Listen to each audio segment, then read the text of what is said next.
In another land, a long way from home, desperately ill Australians have come in search of Charlie Teo.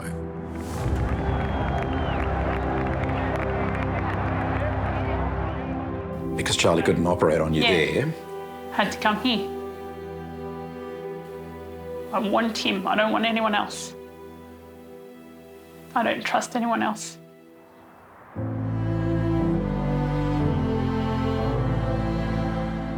Got my confidence in Charlie, and I feel that I'm still here because of Charlie. And these things, I feel you only get one chance at it. It sucks. It's horrible. I should be able to have a choice being an Australian citizen, not being told, no, you can't have who you want. You know, I've applied to 26 hospitals. All of them have rejected me. You've got to go halfway around the world to where we're sitting now to have that surgery. Yep. Makes it very hard, overwhelming.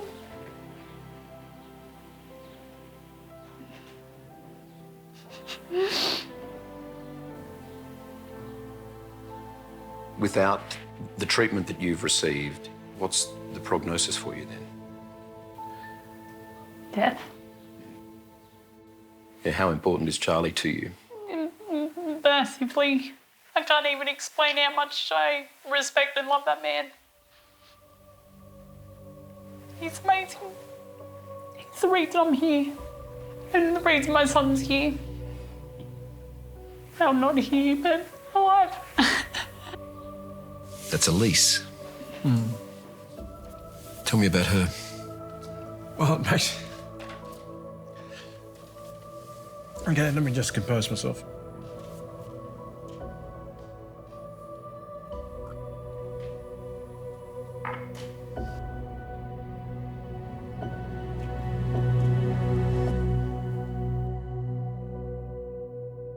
Hello, I'm Michael Usher. For decades, Charlie Teo was lauded as one of the world's most brilliant brain surgeons. But that changed late last year following serious accusations about overcharging and offering patients false hope. Suddenly, the rock star neurosurgeon found himself banished from Australian operating theatres.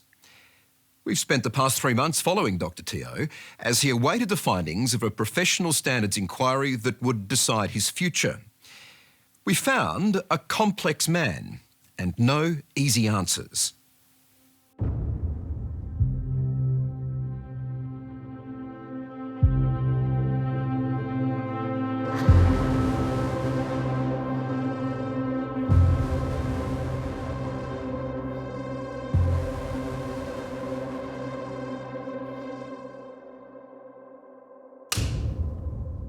I was trying to think of what title to give this story.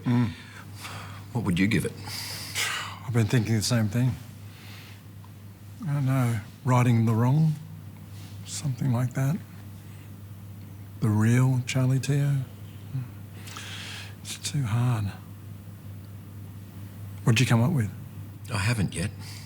I thought I'd see how this interview goes first. Yeah. It might determine the title of the story. Charlie, the idiot. Do you think so? No, I bloody hope not.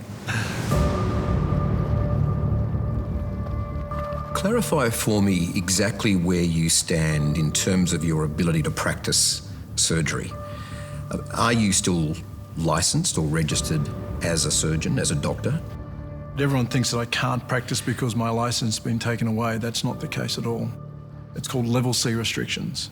It means that they have determined that you're a competent surgeon, that you can operate and practice competently alone without supervision, but that for 2 particular types of surgeries, I need to get permission from someone else before I offer that surgery. And what are those particular surgeries? One is recurrent malignant brain tumours, and the other is any brainstem tumour. So that's a fair bit of what you do. It is a significant hunk of what I do. So the conditions they've put on you are complete handcuffs? Yes. Yeah, they are. It's all sham. And, you know, they know that those conditions were going to be so prohibitive that I essentially couldn't practice my trade. I guess there's a vocal minority of neurosurgeons who are very much looking to destroy me, my reputation and my ability to practice in Australia and around the world. No doubt about that. I mean, it's no doubt about that. Why? I mean, the obvious question is why? Why would they hate you? Well, you know, we've been asking that question ever since the get-go, and I'm sure that my personality doesn't help. Being Asian may not help. 11,000 operations, 2 complaints. I understand many of the attitudes of other surgeons against me. Take one, for example, where someone calls the tumour inoperable. They come to me, I say it's operable, I take it out, everything goes well. I can understand why that surgeon doesn't like me, because it's made him look like an idiot. Look, if I was as bad as they're trying to paint me out to be, would I have survived 40 years in clinical practice? No, they would have got me before then if I was killing everyone and doing reckless surgery and not consenting properly and charging money and all this kind of stuff.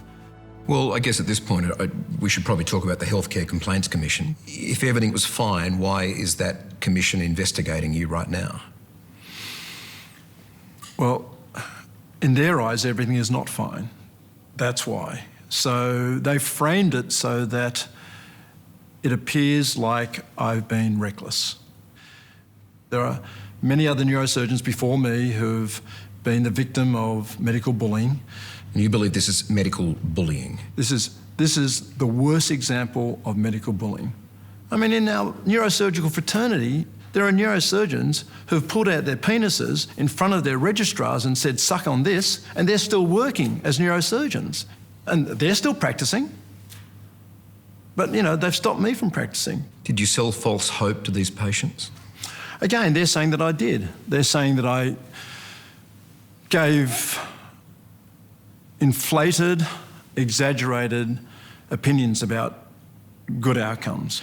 You know, I say it's always the same thing. This is a terrible tumour. It's likely to kill you. You know how bad it is. Everyone's told you it's inoperable. Yes, there is an operation that I could do that potentially could buy you time. But really, it's your only chance of having extended life or a long life. If you want me to do it, I'm prepared to do it. The only promise I make to you is that I'll try my hardest. I'm not going to promise that it will be a good outcome or that you won't get a complication. You know, those bad things happen. I'll make you one promise. I'm going to treat you like a member of my own family. Is there a hospital in Australia right now that will let you operate? If there is, please step up to the plate because I'll do it. It'll save me from having to go overseas. But no, as far as I know, no hospital. So you haven't found that hospital? Haven't found the hospital. How far would you go to save your life or the life of someone you love? The people you're about to meet have travelled 17,000 kilometres to Spain, risking death for the chance to live.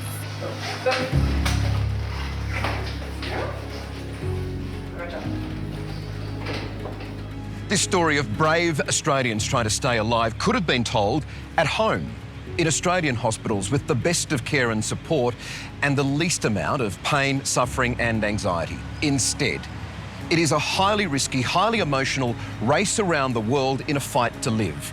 Australian patients forced overseas because the surgeon they trust has been banished from any of our hospitals. When we arrived in Spain, Dr Teo had just left after 2 operations on 2 desperate Australians. Elise Barrett, a Queensland schoolteacher with an aggressive brain tumour. She's 34 and wants to live long enough to help celebrate her 4-year-old son, Henry's 18th birthday. I love you. I love you more than you love me. No, Yes. love you the most ever. And David Tosh from northern New South Wales. At 54, he's determined to attend his daughter's wedding in December. We've wrestled with a few dilemmas in reporting this story. Charlie has asked us not to identify the international hospitals where he's working. He's already been shut down in America and Singapore because of the bad publicity around him. With a fair bit of debate, we've agreed to not specifically identify those hospitals. And we've done that for the sake of Charlie's patients, Australians who are loyal to him and are prepared to fly overseas to get the treatment they desperately need. Do I clap? Go on, do it. Yeah, well done. And are you just following? You following leading? It's a good effort, though. That was a good one. Given you don't have any use of that arm. I'll do it for you. Should we do it? We'll go with that one. That's easy. Well done.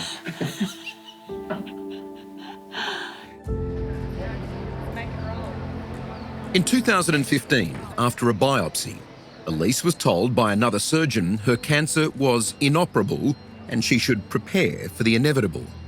Charlie Teo thought otherwise and gave her a lifeline. 8 years later in Spain, she needed another. It's a big effort. I mean, number one, for you to have to come here, but then your family as well, your mum and your sister. Huge.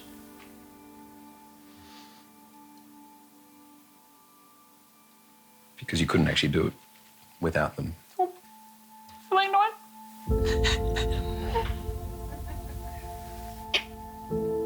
For someone like Elise, who at the moment is physically paralysed down her left side, that needs her mother and her sister to escort her to be able to go and have that surgery Yes. overseas, not an Australian hospital, that seems like madness. That is madness. I'm glad you used that word because there's nothing else that describes. There's no rationale behind it. There's no reasoning. There's no justifiable sort of explanation for it. It is total madness. You can't operate on her in Australia. No. How difficult is that for her? It's terrible. It's unconscionable. It is ethically wrong. After her first brain surgery with Charlie in 2017, Elise had a pressing question. Should she go ahead and become a mum? So when she said to me, you know, would you have a child? The answer was yes, I would, because I'm the eternal optimist, and I'd have been thinking I'm going to be in that small percentage of patients who are going to be long-term survivors, and I will have a child. Oh, point to Henry. Nice work. First surgery with Charlie, he said if you're going to do it now. So we had Henry. Yeah, very thankful.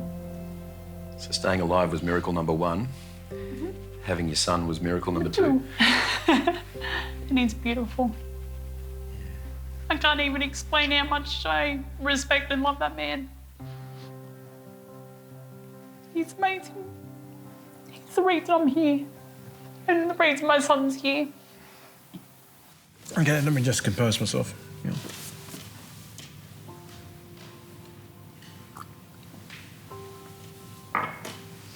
Okay, so Elise is typical of the majority of my patients. Just 1 second, why did that make you emotional watching her talking about you like that? I feel the pain. I feel the pain of all patients with brain tumours. It's a terrible disease. It kills everyone. And it kills them in a cruel way. And there's no fault to anyone. It's indiscriminate as to who it affects. Few have been more affected than David. Country born and bred, it's been a tough few years. He lost his beloved wife to cancer just weeks before he had his last brain surgery 5 years ago. Spain was his 5th operation with one clear goal: to be at his daughter's wedding in December. And that, for him, is worth every potential risk. Yeah, Charlie tells me the risks, and it scares you, like... What were the risks this time?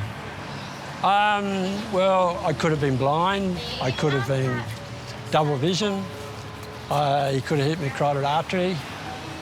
Lots of really high risks. Yeah. No, it's not easy, but when you're wanting to live life and get on with life, it's something you've got to do. Oh, hello. Hello. Welcome. Good to see you. Good to see Hey, you. Ben. The Spanish surgeons working with Charlie are long-standing colleagues. He's been their mentor and teacher, and now they're returning the favour. You're directing that surgery. Yes. Are you insured? No. To get insurance to go overseas and operate, I would have to pay a higher premium, and I'm not making money, so I can't pay that premium. I want him. I don't want anyone else. I don't trust anyone else. What's your view of that decision against Charlie to shut him down in I Australia? think it's the worst inhumane thing ever, because other people like me can't get any help from, or a second opinion or a choice because of egos, basically. Yeah. Well, that's what I feel it is. Yeah. Could she have chosen another neurosurgeon, though? Absolutely, she could have, but why would you choose another neurosurgeon who doesn't know you well? You don't have any relationship with them, there's no trust, and you know that neurosurgeon has already told you that your tumour is inoperable. I mean, she saw several surgeons about her tumour before she saw me, and they all said it was inoperable. So, Are more of your patients going to be forced overseas? well, the lucky ones are going to be forced overseas. The unlucky ones won't be able to go overseas. Because they can't afford it. They can't afford it, or they just don't have the logistics to allow it. There's the emotional cost, but there's also the financial cost. Yeah, financially it cost me a huge amount of money. Do you mind if I ask you how much? Yeah, it's up around the $70,000. 70,000, yeah. Maybe a little bit more. Whereabouts around the corner. It's just around there. Yeah. I was lucky I sold my farm and I had the money, a bit of money sitting in the bank to be able to afford to do this. I should be able to have a choice being an Australian citizen, not being told, no, you can't have who you want. And you could go halfway around the world to where we're sitting now to have that surgery. Yep. Makes it very hard, overwhelming.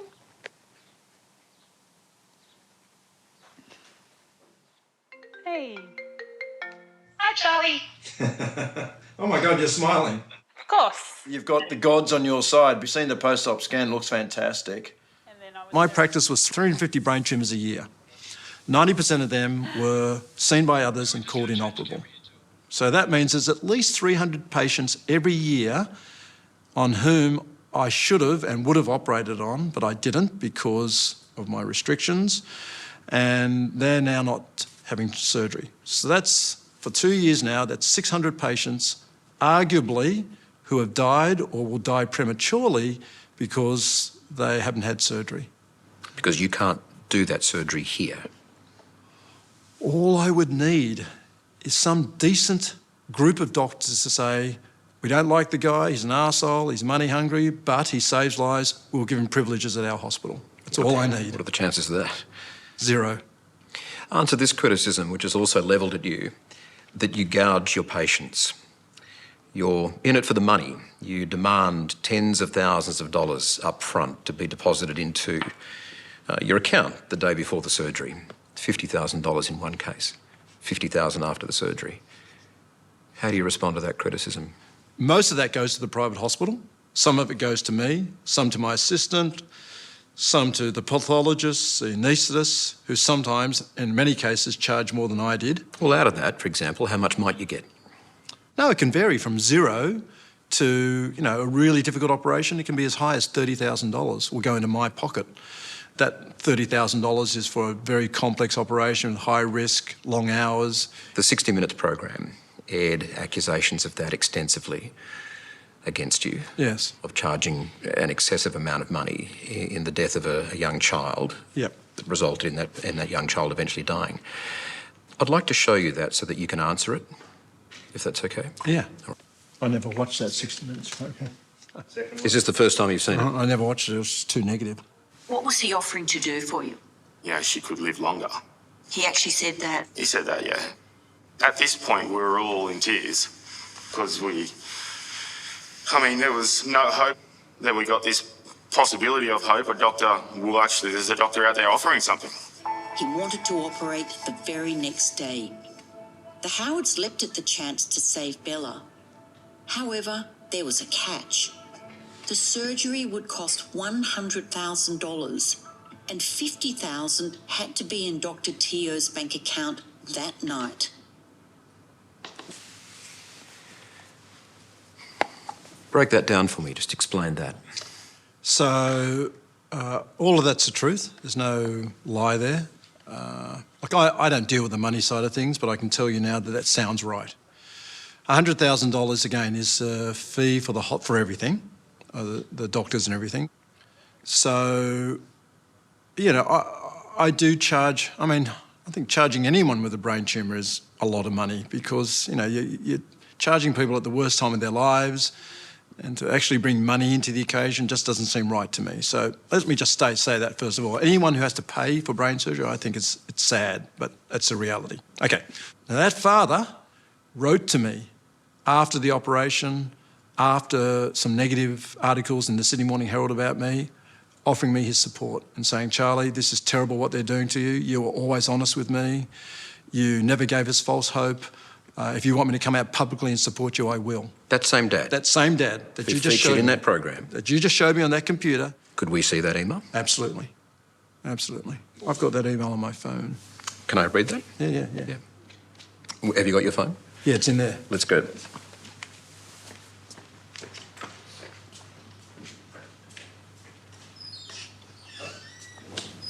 Can you cue it up? I was hoping it would come out one day, Michael, so... Well, this would be the time to have a look at it. It'll be a great time to look at it.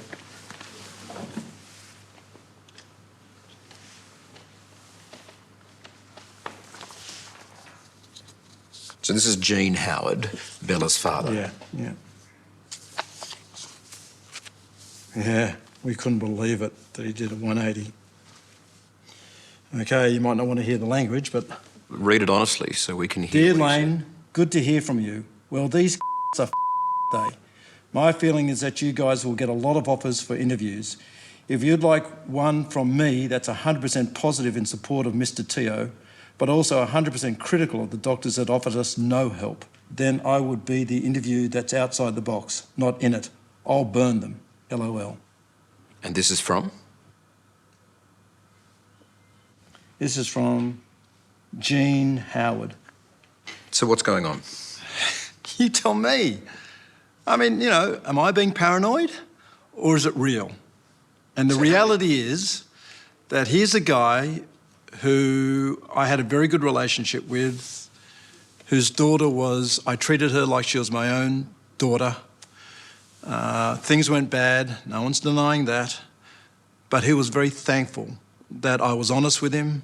I gave him hope. I tried my hardest. Things didn't go well, but at least we tried. Coming up. Charlie Teo. He's a family man. I feel like Dad kind of just sits there and just watches us and watches what he's created. I'm not full of myself. I simply know that I'm good at this one thing. He was my doctor then. We got to know each other. Did Charlie save your life?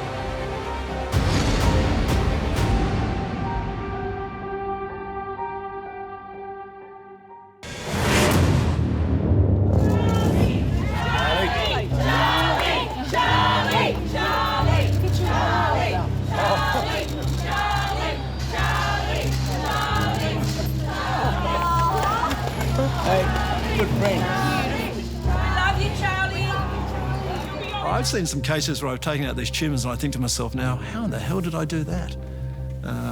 So is that the ego right there that gets you in trouble? Oh, yeah, too right. I mean, look, a lot of people are going to be watching this and going, God, he's full of himself. But I'm not full of myself. I simply know that I'm good at this one thing. How important has Tracy been to you through all of this?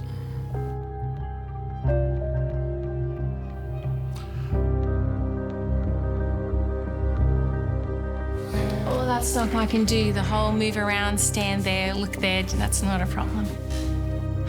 Charlie Teo, my beautiful angel.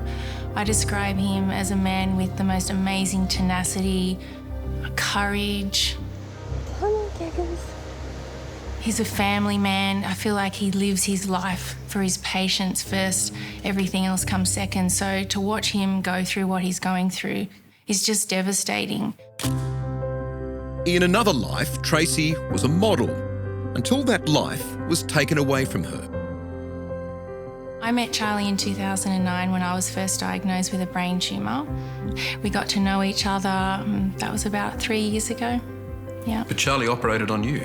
Yeah, in 2009, yeah. What happened next may raise eyebrows. Doctor-patient would become a much deeper relationship. I haven't spoken publicly about it because I don't let it define me or our relationship because it's kind of he was my doctor then and then there's this big space in between and then he's my friend. But back then I was told I possibly had 3 years to live. You were given 3 years? 3 years, yeah. And as a result of that surgery? Here I am today, yeah. Did Charlie save your life? I think so, yes. I think we all know he did, yeah. Okie dokie. Baby, will I put it in? Okay. Good vegan healthy soup. No animals were hurt in the making of this beautiful soup. And did you have to have second surgery? I had to have second surgery, yeah. With Charlie again, obviously. With Charlie again, and then we became friends and we both have an interest in motorbikes. So we would go motorbike riding with a bunch of friends and, and then we just formed a really close bond. And here we are today. Yeah. Oh, g'day, how are you? Good. Good to see you, son. Good to see you. I can make you a sandwich. Devon, bit of tomato sauce. I can do that. No worries, son. Words can't describe how supportive she's been. It's been terribly hard for her. Our relationship's new. It's meant to be in its honeymoon phase where we're enjoying each other's company and exploring new things, but instead it's been me fighting battles for the last 2-3 years now. And so she should have dumped me like a hotcake, but she stuck by me through thick and thin. And she knows that one day she might need further surgery and wouldn't be terrible if she didn't have choices. It sounds cheesy, but saving people's lives, especially when others aren't interested, is what drives him. Does he ever talk to you about the risks he takes? Because his surgery is at the high end of risk-taking. These are people, as you've personally experienced, with fairly grim, diagnosis about their future. Does he talk to you about those risks? He does, but it's not like he goes in there knowing exactly what the outcome's going to be. So he kind of obviously goes into these surgery hoping for the best, expecting the worst but hoping for the best, I guess, especially when he knows that he's going in, in an area that is obviously... sorry, here he is, a bit distracted. Oh, here he is. The man of the hour. We're talking about you. Just comfy in there. Is there a body up here? 3 You get changed and do your makeup. You look beautiful. Is that classic Charlie? Classic Charlie. Hey, how you going? He knows there's an interview, whatever. He tells me I have no airs and graces, but I think it goes both ways. It's been a really hard 3 years. But, to her credit, she can see the light at the end of the tunnel. Well, I'm not quite sure I can see it yet, but she can. So she's going to, well, hopefully she'll stick with me.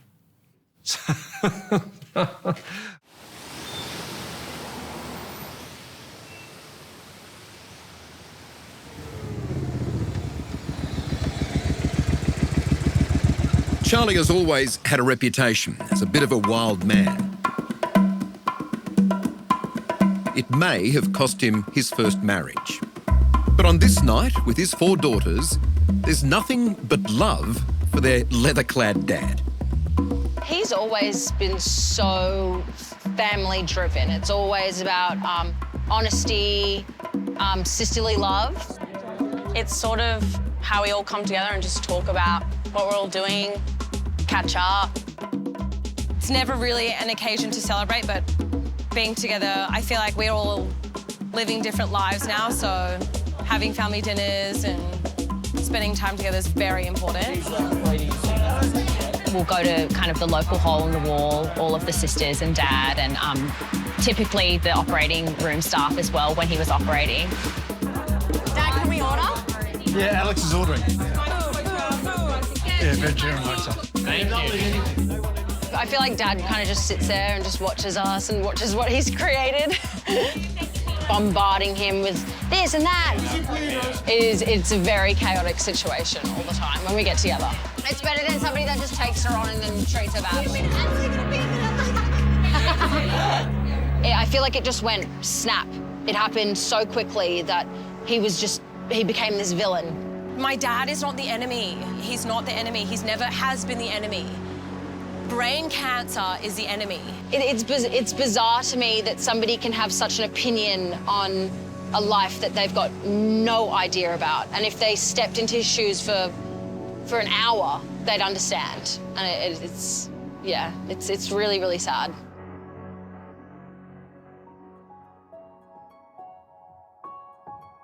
There you go. Oh, it's warm out here. Because some of his detractors, if you listen to them, Charlie Teo's a cowboy. Shouldn't be allowed to operate. It's dangerous. It's too risky. But if I'm willing to take that risk, why can't I make that choice? It's my life, not yours. If I'm given all the info, which he does give me, he always tells me the risk, and I choose to take that risk, then back off. It's my choice. Your life, your choice. Exactly. I love you more than the most ever. Yep, and I want to be here. I've done 11,000 brain operations over a 40-year career. You know, sure, some people are suing me now because they're being opportunistic and they realise that Charlie Teo is sort of down and out and we want to kick him in the guts, but really, I've never been sued until now. And it's not as if I don't have bad outcomes, believe me. You know, I have bad outcomes, probably more than most people because I do these really difficult tumours. I mean, just to correct you on one point, though, I mean, you have settled some cases, haven't you? There was a case in 2018 that was settled. Yeah, look. So you have been sued before? Sued, but no fault. Next, you've operated in India for 15 years. Yes. Oh my God, you're gorgeous. This kid's dying, the tumour's massive. This is as bad as it's as bad as it gets, yeah. We're here to save his life. Irrigation? Right there.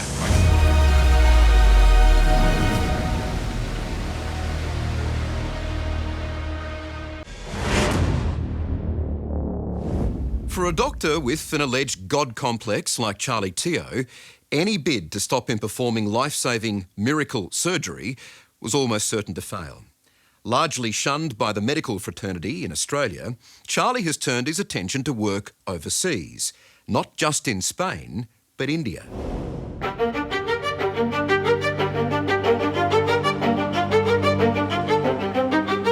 Six weeks ago, Charlie Teo left Australia bound for India. He's been travelling to the subcontinent for nearly 2 decades. Teo says most of the brain surgery he performs there is done pro bono. When I go to India and operate in India before all this happened, no one was paying me. I was paying to operate in India.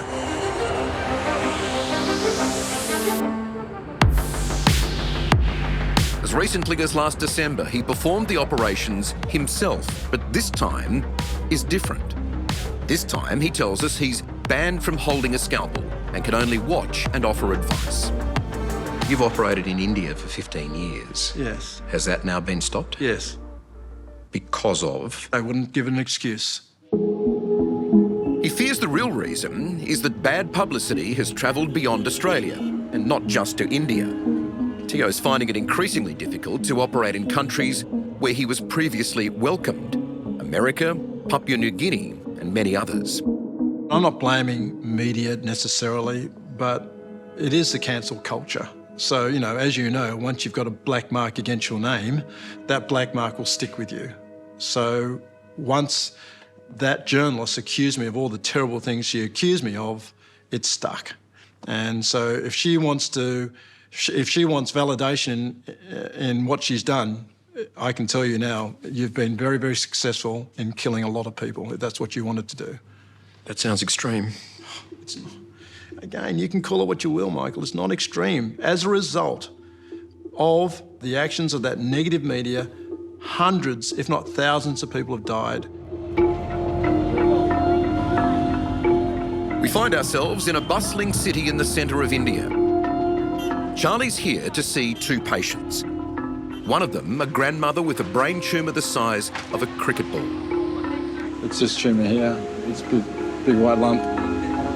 The other is a 2-year-old boy with only days to live unless he's operated on. The surgery is extremely risky, and there are those who say it shouldn't be attempted. But not Charlie.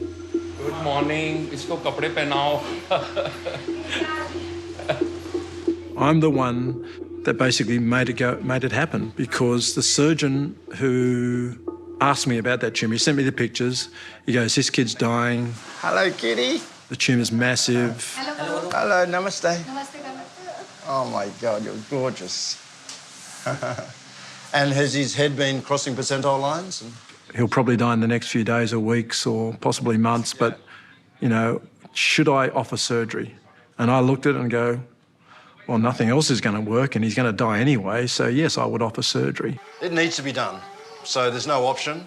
He can't have radiation. Chemotherapy won't work. We don't know what the tumour is. It's too big for any other treatment, so he has to have surgery. But you need to know that the surgery is high-risk surgery.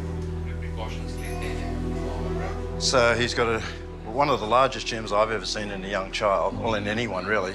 It's deep. It's arising from a place called the thalamus, which is a deep structure of the brain, very sensitive, mostly considered inoperable. But it's really very daunting. As bad as you It's as bad as it gets, yeah. If you don't operate, what's the chances for this little fellow? Oh, he'll die. He'll die very soon, actually. That's heartbreaking, isn't it? It is sad. I mean, it's what I specialise in, these sort of difficult tumours. You know, I've trained Ashish. I've been working with him for the last 15 years, coming back here, teaching courses and operating, and hopefully he'll do a great job. You could be the steady hand that guides him today. Yeah, exactly. I think the little fellow's gone in, so let's walk on in now. Okay.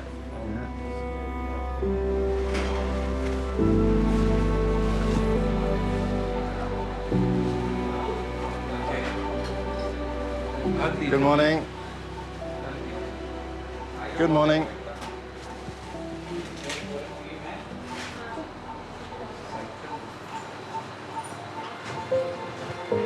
That's it there, that big lump. Gee, it's big, Charlie. It's huge. It's huge. It goes from up here, there. Oh, my God. It's in every image. And as you heard from the parents, they've been to other centres and they've all rejected him from surgery. It's just so high risk. Yeah. But that's a risk those parents are prepared to take. Yeah, and I liked what the father said. He's prepared to put his son's life in our hands, and that's what he's got to do. He's got to accept that, you know, it's either that or have him die. Yeah. Dr. Ashish Tandon is the doctor tasked with performing the operation. He's someone Charlie has both mentored and respects. Well, this little boy's life is in your hands today. Oh, we'll try our best.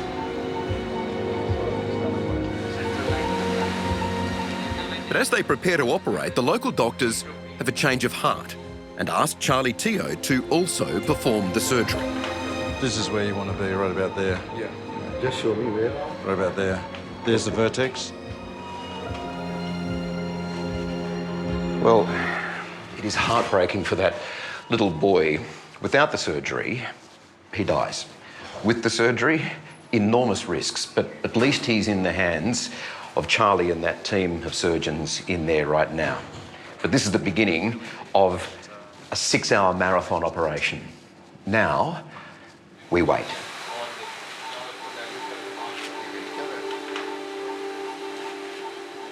The operation is long, and the burden is shared.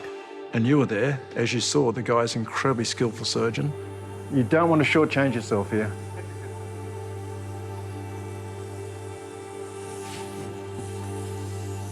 Show me the edge now. Irrigation? Okay, see, that's the edge there now. Yep. Right there. Right. Yep, okay, good. Top lights, please. And the patient woke up pretty well. Oh, he's moving. Oh, fantastic. He's breathing, he's coughing, he's moving his right side. He's actually doing quite well now. He's quite stable. There you go. Hello. Hello. Vasudev. Vasudev. Aankh kholo. Pulse rate has come down. His spasms and seizures have gone, and he's moving voluntarily. So, fingers crossed, he should do well. Turn and face the storm. Look back where your path was worn. Ever star you think guided you before? Just decided not to give out light no more. His mum was so emotional when she saw you too. Yeah, I think she realised that, you know, this was the last chance. Take this as my last confession. This will be mine after all. Things went very well. And then I come along and the kid's got a fighting chance now. There's a chance now that little 2-year-old may well live many years. Oh, it looked like a benign tumour. I think that if he recovers, he could live a normal life. This will be my final teardrop. Ashish, you've got a real emergency here. He's having a hypothalamic crisis. He's tachycardic. He did have a bit of atropine, remember, not so long ago. Good, not good.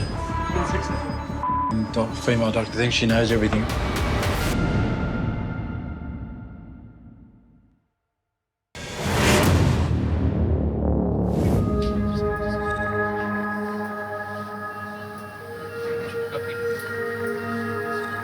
Bleeding ना हो उसके लिए दवाई दे रहे हैं, ठीक है? चल, okay.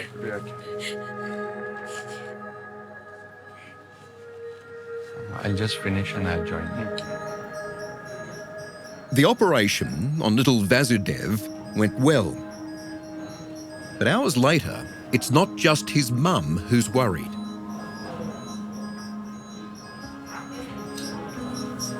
Later in ICU, his vital signs took a turn for the worse. He did have a bit of atropine, remember, not so long ago. His heart rate raced and his brain was being starved of oxygen. No, but he shouldn't be that tight on his left side. When we'll decide whether to shift him on ventilator. Ashish, you've got a real emergency here. You've really got to treat him urgently. She doesn't quite appreciate it. He's having a hypothalamic crisis. He's tachycardic. Yeah. No, the whole thing, he's in status. Look, he's gone back into status. So you need to reverse that. He needs some intravenous. Under midas, we consider him the...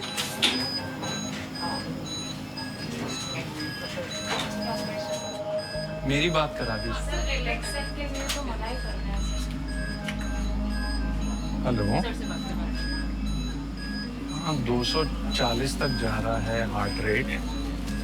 tachypnoea भी बहुत हो रहा है उसको। Good, not good. हाँ, 103 है fever. The worst thing about it is surrounded by incompetence.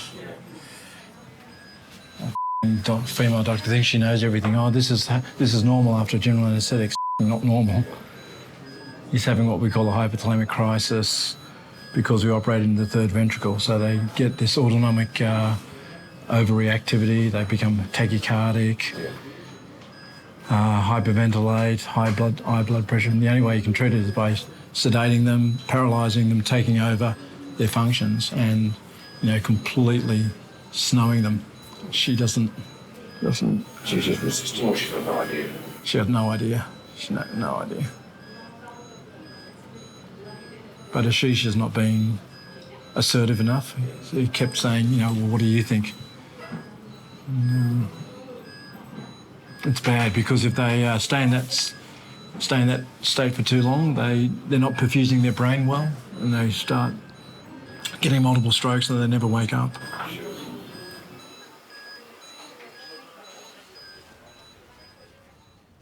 It was heartbreaking watching the plight of that young 2-year-old boy in that Indian hospital. Yeah. He died. Yes. How did that affect you? Well, they all affect me. There's some saying about how every surgeon has a graveyard in their mind that they go back to occasionally, and, you know, I'll never forget that little boy. And I'll never forget the potential life that he could have led and the contribution he could have made to a community or to society. So he'll always have a place in my mind, and I'll always think about him. But I guess I have Was to... that surgery right, though? I mean, you said when we were there that that was among the most aggressive tumours that you'd seen. Yeah, I endorsed that surgery, and then he got a complication. So you need some immediate treatment, not midazolam, but you want to give him some Valium now, get rid of the status. That's the first thing you need to do. The next thing you need to do is get his temperature down, that's Panadol. The next thing you got to do is make sure he's not agitated because of the tube. So give him sedation. So he developed a thing called autonomic storming. I recognised it. I said that the following things should be done to avoid it, and they weren't done. But you had to step away from them. I had to step away. It wasn't my patient. I was not the boss. I didn't have privileges at the hospital, so I couldn't say anything. You were very frustrated there. That was so frustrating. Yeah, because I know I could have, well, I don't know, but I think I could have avoided that terrible outcome. Because he died of brain hypoxia. He didn't die of any other complication. There's no blood clot. The surgeon did a beautiful job. The tumour was gone. He died because his brain was starved of oxygen, because he wasn't given oxygen, he wasn't ventilated, he wasn't paralysed, and they didn't avoid that autonomic storming. But you couldn't step in and force that? No. And if it wasn't for a particular negative article in the media, that would not have been the case. I would have had privileges there and I would have been able to call the shots. So there's one case of, I believe, thousands of cases of death because of what's happened to me in the media. Yeah. I thought we were going to just talk about Charlie Teo, the great guy. I just thought it'd be good if we didn't have to bring up, you know, the past. Oh, I've got to ask you the questions. Yeah, but I didn't want you to.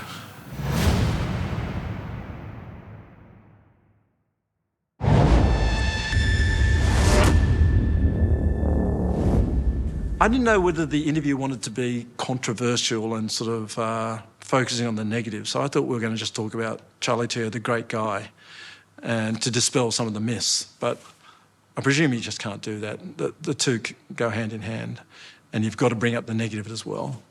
Oh, I've got to ask you the questions. Yeah, but I didn't want you to.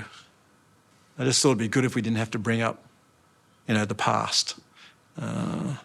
In terms of the past is what's got you to here now. It is, and it's what defined me. It's what defines me now. But still, it's so negative. It's so negative. I'd much prefer the situation before all the negative media, where they were just highlighting the good cases, you know, and. There are accusations. I've asked you the questions and you've answered them. Yeah. But I just felt like I was a bit angry. Felt like it was like me against them. You know? Well, you are, aren't you? It comes out. It's the truth, Charlie. But it is the truth, yeah, I am angry. After seeing his career halted and reputation tarnished, last Wednesday was Judgment Day for Dr Charlie Teo. At 11 a.m, the Healthcare Complaints Commission delivered their verdict into the serious accusations of unsatisfactory medical conduct.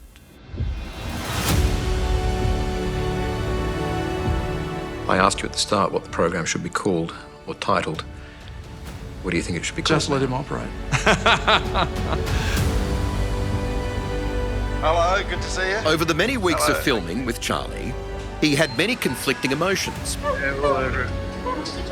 Sometimes supremely confident. You're in good hands here. These doctors are very good. Not as good as me. But also, by turns, angry Resigned, passionate, helpless, desperate, and in the final days before the judgment of his medical colleagues, defiant.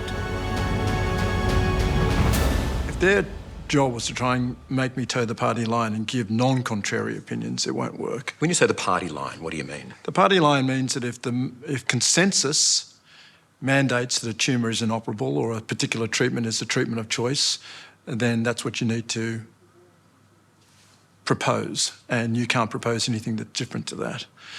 And so, you know, if I see a tumour that everyone else has called inoperable, then I've got to tell the family that I also think it's inoperable. And I can't do it. Just can't do it.